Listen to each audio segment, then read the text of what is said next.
Amandine, je suis coprésidente de l'association des petits reporters. Donc c'est une association ISECCOM sur le campus de Lyon, une association étudiante de photographie humanitaire. Et donc chaque année, on va mettre diverses causes en lumière afin d'aller après faire un reportage photo. On a déjà pu aller sur l'île de Sumatra ou encore au Pérou. Et nous, cette année, nous avons eu l'occasion d'aller en Martinique.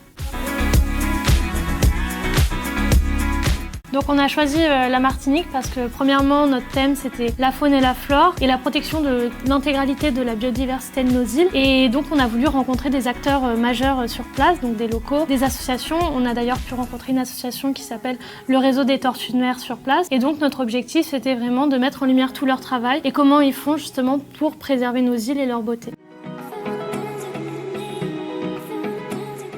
Donc moi je m'appelle Coralie, je suis la trésorière des petits reporters. L'une des principales difficultés qu'on a eues pour ce voyage a été donc la récolte de fonds. Malgré tous les événements qu'on a fait tout au long de l'année, ça a été très difficile pour nous de récolter les fonds nécessaires et grâce à l'école qui nous a soutenus, que nous avons pu finalement partir. Donc en plus des moyens de financement, le reportage de 10 jours c'est une grosse organisation qui nous a demandé un travail régulier tout au long de l'année. Et en plus des cours, c'est vrai que c'était pas facile de temps en temps, mais on a fini par s'en sortir.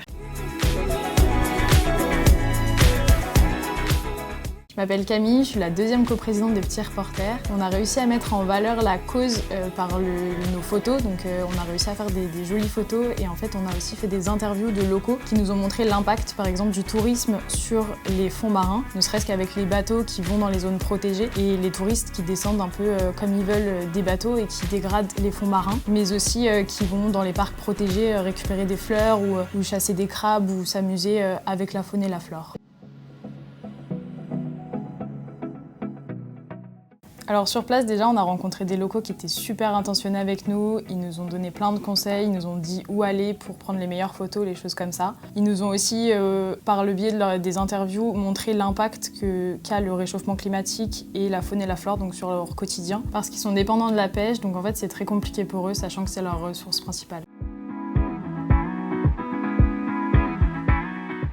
C'est vrai que ce fut un challenge pour nous tout au long de l'année et au final on est très contente parce qu'on en est sorti grandi et on a vraiment pu prendre conscience que tout ce qu'on faisait au quotidien dans notre vie avait un impact sur des petites îles comme la Martinique.